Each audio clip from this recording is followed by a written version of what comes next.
ओ तागेरा निगा बुमाङे सेवारो मेन्निमाङ मेन्दामाङ निसे सेखामाङ आनोमाङ मुजोलुङ खेजोलुङ माङलिङ माङगेपमा माङे आसेवारो तुतुगेन तुम्याहाङ यागलागेन सोहाङ सोहाङमा हालासु पिचममा खाम्बुलिङ नाहाङमा नालिगेन थाङबेन सिसागेन मेन्चिन समस्त प्यारा भक्तजनहरूमा मेरो आशीर्वाद। श्रद्धालु भक्तप्रेमी जनहरू, स्वदेशमा विदेशमा रहनुभएका प्यारा चेलाबुलाहरू सम्पूर्णमा मेरो आशीर्वाद। संसारमा रहनुभएका मानव जाति, मानव समाजमा रहेका सबैको आत्मामा शान्ति मिलोस्, यही मेरो कामना। यस धार्मिक स्थलमा भूतकालमा भएको, वर्तमान कालमा भइरहेको र भविष्यमा हुने कुराहरूको निमित्त धार्मिक कुराहरू भन्न र सुनाउनका लागि तपाईहरूलाई निम्त्याएका छौँ। यो हाम्रो निम्तोलाई सहर्ष स्वीकार गरेर तपाईहरू आउनुभएको छ। हामीले यस कार्यक्रमको निम्तो व्यापक रूपमा गर्न नसके पनि तपाईहरू बृहत रूपमा भेला हुनुभएको छ। यो भेला अचानक या आकस्मिक रूपमा आयोजना गरिएको हो। हामी विश्व शान्तिको निमित्त, मानव कल्याण र हितको निमित्त, मानव रक्षाको लागि तागेरा निगाभुमङ प्रति हाम्रो किराँत मुन्धुम मन्त्रद्वारा सेवा भक्ति चढाएर बलवान माग्ने, सिद्धि शक्ति माग्ने भन्ने मागको इङ्गङ अथवा देव आज्ञा भएकोले यस अनुरूप तपाईहरूको सुम्बुगेन हुकुवा जम्मा गरेर मागको सेवा भक्ति गरेका छौँ। तपाईहरू सारा भक्तजनहरूले एक एक मुठी चरु भेटी, फूल अक्षता पाती, सुम्बुगेन हुकुवा जम्मा गरेर हाम्रै हातबाट तागेरा निगाभुमङलाई अथवा ईश्वरप्रति हामीले अर्पण गर्न पाएका छौँ। हामी मनुष्य जातिको कस्तो खालको छौँ भने एक प्रकारले लोभी जाति हौँ। हामी आफ्नो काल आइसकेको पनि देख्दैनौँ। त्यसकारण तपाईहरूको रक्षाको निमित्त हिज जेठ 24 गतेको दिन सबैमा शान्ति होस् भनेर, रक्षा होस् भनेर मागको सेवा भक्ति गरेका छौँ। यो विश्वमा के हुन आँट्यो भन्ने कालको स्वरूप आएको छ। मागले पनि कालको स्वरूप लिएर आएका छन्। मान्छेले पनि कालको रूप लिएर आएको छ। त्यसकारण यो कालको रूपहरू घुम्दै गयो भने संहार हुन्छ, संहार हुन जान्छ, संसार समाप्त हुन जान्छ। यसले गर्दा यो शान्ति होस् भनेर मागसँग चढाएका छौँ। हामीले चाहिँ यस्तो कालको स्वरूप नलिउन् भनेर हामीले मागसँग प्रार्थना गरेका छौँ। ईश्वरप्रति हामीले भक्ति गरेका छौँ। संसार यस्तो अचम्मको हुन आँटेको छ। हामीले सबैको आत्माहरूमा आगो बलेको छ। यो आगोलाई भोलि गएर धर्मले मात्र शान्त गराउँछ। अहिले संसार मान्छेहरूले मान्छे नचिन्ने अवस्थामा पुगेको छ। मान्छेले मान्छेलाई नै मारिरहेको छ। संसार हिंसाग्रस्त भइरहेको छ। यस्तो परिस्थितिबाट जोगिएर रहनको निमित्त हामी आत्मा र मानिसहरूको आत्माको सत्य र साँचोमा जन्म होस्, शान्तिको जन्म होस्, यो किसिमको हामीले भक्ति गरेका छौँ। हामीले मान्छे टोक्ने, मान्छेले मान्छे खाने, मान्छेले मान्छे मार्ने, मान्छेले मान्छेलाई लडाई पठाउने, मान्छेले मान्छेलाई मसाउने जस्ता क्रियाकलापहरू संसारमा भइरहेका छन्। यो सम्पूर्ण कुराहरू, सबै चीजहरूले कालको रूप लिएर बनेको हुनाले यस्तो भइरहेको हो। तपाईहरू पहिले पनि सुनाएको छु, तपाईहरूलाई मैले पहिले पनि सुनाएको छु। अब संसारमा 9 अचम्मका परिवर्तन हुन्छन्। यो परिवर्तन भनेर सोचेर सोच्नै नसकिने, बुझ्न नसकिने, सम्झेर सम्झिन नसकिने यस्तो एउटा अचम्मको परिवर्तन हुन्छ। त्यसबाट हामी रक्षा हुन अर्थात् संरक्षण हुनको निमित्त मागप्रति अथवा ईश्वरप्रति नै हामीले प्रार्थना गर्नुपर्छ। अहिले हामी संसारको अन्तिम घडीमा नै हामी पुगेको छौँ। अब 64 साल लाग्यो। अबको 10 वर्षसम्ममा संसार अर्को रूप हुन्छ। त्यति बेलाका मान्छेहरू धेरै कमी हुन सक्छन्। त्यसकारण हामी जति पनि आध्यात्मिक चिन्तन गर्ने, मागप्रति विश्वास राख्ने, मागप्रति विश्वास राख्ने सबैले मागको सेवा भक्ति गर्यौं। पृथ्वी, आकाश, वायु हो, यो आयु पुग्ने बेला भएको छ। मागप्रति अत्यन्तै विश्वास गर्नुपर्ने दिन आएको छ। मागमा विश्वास राखेर सेवा गर्नुपर्ने अवस्था आएको छ। यो कुरा धार्मिक भक्तजनहरूले मात्र नभएर अरू धर्मावलम्बी सन्त महन्त पनि सुनाउन सम्पूर्णलाई पनि यो मेरो शुभ सन्देश हो। हामी जति अध्यात्मवादमा छौँ सबै आआफ्नो ठाउँबाट आआफ्नो धार्मिक दर्शन अनुसार नै मागको सेवा भक्ति प्रार्थना जरुरी भएको छ। यसो गरिरहेको छ वा त्यहाँबाट संसार कतै बाँच्छ कि भन्ने ठूलो आशा छ। त्यो आशा मात्र गरेका छौँ किनभने पृथ्वीमा मान्छे ज्यादा भए त्यसले गर्दा नै यस्तो हुन लागेको हो। मान्छे ज्यादा भएपछि पाप ज्यादा हुन्छ। पाप ज्यादा भएपछि संसार संहार हुन्छ। संसारमा ओलापत्र हुन्छ। संसारमा ओलापत्र हुन थाल्छ। त्यसकारण यही सन्देश सुनाउनलाई तपाईहरूलाई खबर गरेका हौँ। अब पृथ्वीले रूप फेर्छ।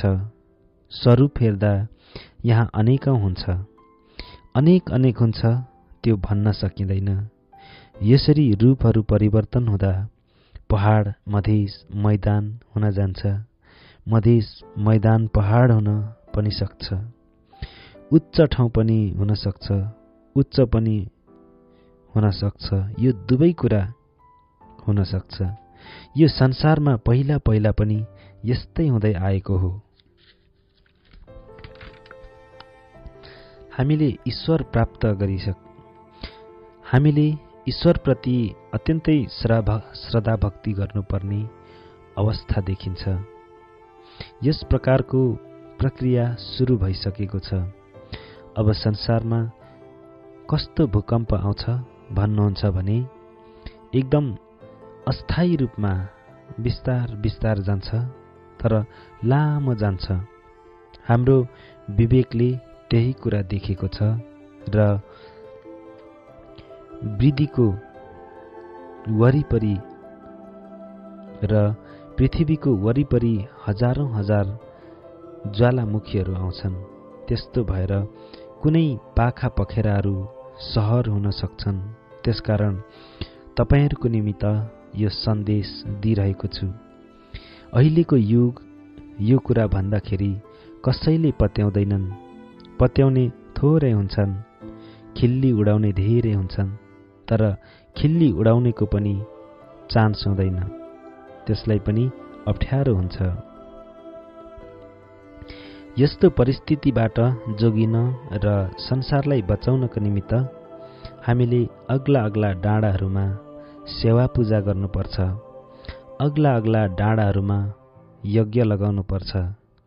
संसारमा विभिन्न धर्महरू छन्। ती सबै धर्मावलम्बीहरू आफ्नै धर्मदर्शन शास्त्र अनुसार आफ्नै प्रकारले मागको सेवा भक्ति गर्नुपर्छ। यो एउटा उपयुक्त उपकारको बाटो देखिन्छ। यो कुरा आज मैले मात्र भनिरहेको होइन, अरूले पनि भनिरहेका छन्। संसारमा विभिन्न धर्मका धार्मिक नेताहरू छन्। भविष्यवाणी भविष्यवक्ताहरू छन्।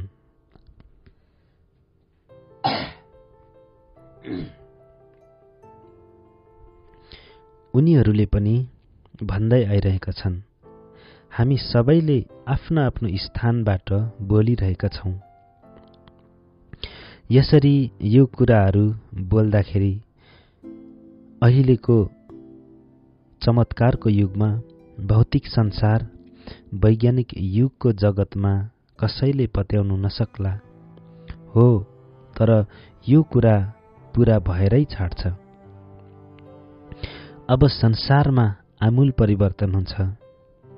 हाम्रो देश जस्ता मुलुकहरूको त गन्ती आउँदैन।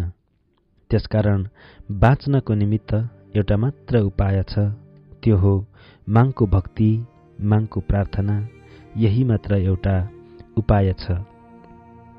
यस्तो अवस्थामा नपत्याउँदो ठाउँ, अनपत्यारो ठाउँहरूमा मान्छे बाँचिन्छ। पत्यारो ठाउँमा मान्छे बाँच्न निकै गाह्रो हुन्छ। संसार यस्तो छ, त्यस्तो हुनलाई यसपालिको समय कस्तो छ भन्नुहुन्छ भने, ज्यादा खोलो पहिरो जान्छ, भूकम्प जान्छ, ज्वालामुखी ठाउँ ठाउँमा निस्कन्छ, बलियो ठाउँहरूमा आगो निस्कन्छ। यस्तै किसिमको अनेक प्रकारको दैविक प्रकोप हुन जान्छ।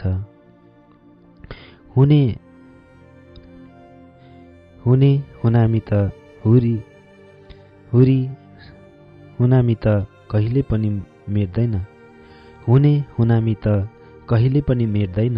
तर पनि यसरी दैविक प्रकोप गइसके पनि सामान्य रूपमा मात्र जाओस् भनेर मागसँग बलवान मागिरहेका छौँ, भिक्षा मागेका छौँ, सिद्धि मागेका छौँ, शक्ति मागेका छौँ। यही कुरा सुनाउन तपाईहरूलाई यो ठाउँमा बोलाएका हौँ। तपाईहरूको सेवा मागमा पुगोस्, चोमेन सेवा होस् भनेर माङ्गेना अध्यक्षलाई भनेको थिएँ। म लब्रेकुटीमा गएको बेला सबैको चोमेन सेवाको निमित्त सुम्बुगेन वा जम्मा गरेर सेवा लगाउनुपर्छ भनेर निर्देशन गरेको थिएँ। त्यही मुताबिक हामीले एक मुठी चरुभेटी सङ्कलन गरेर मागको सेवा गर्ने भावना लियौँ। त्यही अनुसार चरुभेटी सुम्बुगेन वा जम्मा गरेर स्वदेश विदेशमा बस्नुभएका हाम्रा धार्मिकहरू मात्र नभएर सम्पूर्ण मानव जगत र संसारमा छरिएर रहनुभएका मानव आत्माहरूमा शान्ति प्राप्ति होस् भनेर, झै झगडा नहोस्, गोली बारुदको होडबाजी नहोस्, ईश्वरप्रति सबैको कामना रहोस्, मागप्रति सबैको मन जाओस् र शान्ति होस् भनेर हामीले मागसँग शक्ति मागेका छौँ, वरदान मागेका छौँ। यसरी सेवा पूजा त गर्यौं। अब मागको दया हो, कहाँसम्म रक्षा होइने हो त्यसको निधो छैन। अबको दिनमा मान्छेको बुद्धि विवेकहरू उल्टा हुँदै जान्छ। यो समयमा मानिसहरूको बुद्धि विवेक पनि उल्टा पो हुन्छ है। हाम्रो पार्टी जान्दैन, राम्रोपट्टि जाँदैन, नराम्रोपट्टि मात्र जान्छ। त्यसैले हामीले आँखा चिम्म गरेर मागको भक्ति गर्नुपर्छ। संसारमा रहेका मान्छेहरूको आत्मामा ज्वालामुखी जस्तो राप उत्पन्न हुन्छ। मान्छेको आत्माभित्रको ज्वालामुखी पड्किँदा मान्छे आफै मारामार हुन्छ। भौतिकवादी दृष्टिकोणले हेर्दा पनि के देखिन्छ भने, पृथ्वीमा ज्वालामुखी छ, त्यो पड्किँदा संसार नै एकपटक ध्वस्त हुन्छ। यस्तो भएपछि 1-2 जना बाँच्छौँ अनि फेरि मान्छे धेरै हुँदै जान्छौँ। मान्छे यस्तो रूपले हुन्छौँ, मान्छे नै रुखो। हामी मान्छेले जङ्गल पनि सकायौँ, पहाड पनि सकायौँ, मधेस पनि सकायौँ। यस्तै छ। त्यसले गर्दाखेरि अब माङ्गिनले आभेक्पा दिन ते अब मागले छाट्ने दिन आयो। मकै छाटे जस्तै मागले छाँट्ने दिन आयो। त्यसले गर्दाखेरि तपाईँ हामी सबै मागप्रति सेवा भक्ति गरौँ, मागप्रति साह्रै ध्यान दियौँ। त्यही नै मेरो सबैमा सन्देश छ।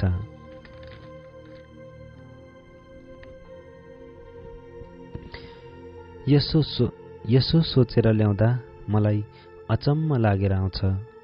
भर्खरै ताप्लेजुङ जिल्लाको मेहेले भन्ने ठाउँको माङदेन भन्ने ठाउँ छ।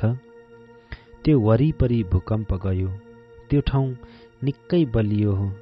उहिले हामी हिमाल यात्रामा जाँदा घुम्दा हेरेको ठाउँ हो। त्यही क्षेत्रमा दिनै भूकम्प अलिअलि जाँदैछ। त्यहाँबाट भूकम्प जान सुरु गरेको छ।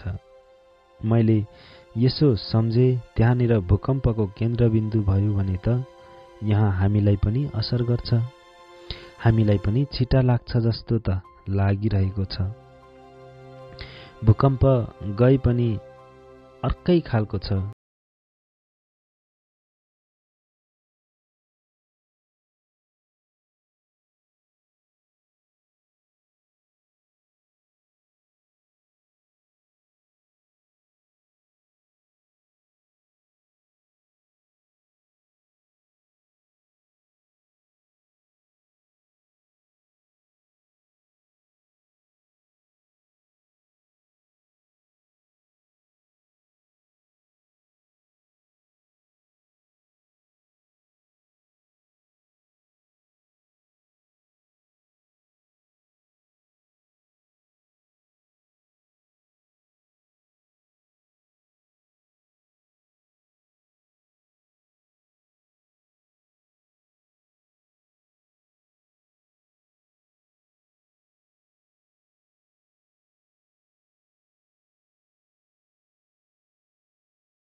हिँड्न चाहिँ जान्दैनन् है।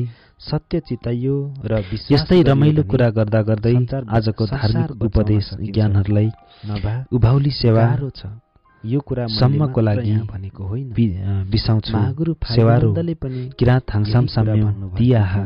उहाँले तिमीहरू तल मधेसतिर जान्छौ पछि मासिन्छौ है भन्नुभएको थियो। हुन पनि मधेसमा धेरै भेला भएका छौँ। नेपालको मधेस त ठूलो छैन, मैदान त ठूलो छैन, तर हामी सबै त्यही तल भेला भएका छौँ। यहाँ पछि मासिन्छौँ है भन्नुभएको छ।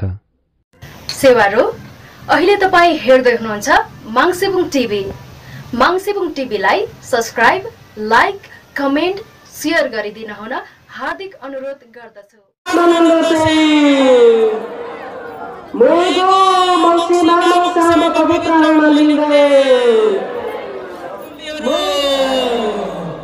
विश्व शान्ति तथा मानविकता, विश्व शान्ति तथा मानविकता, किराँत धर्मको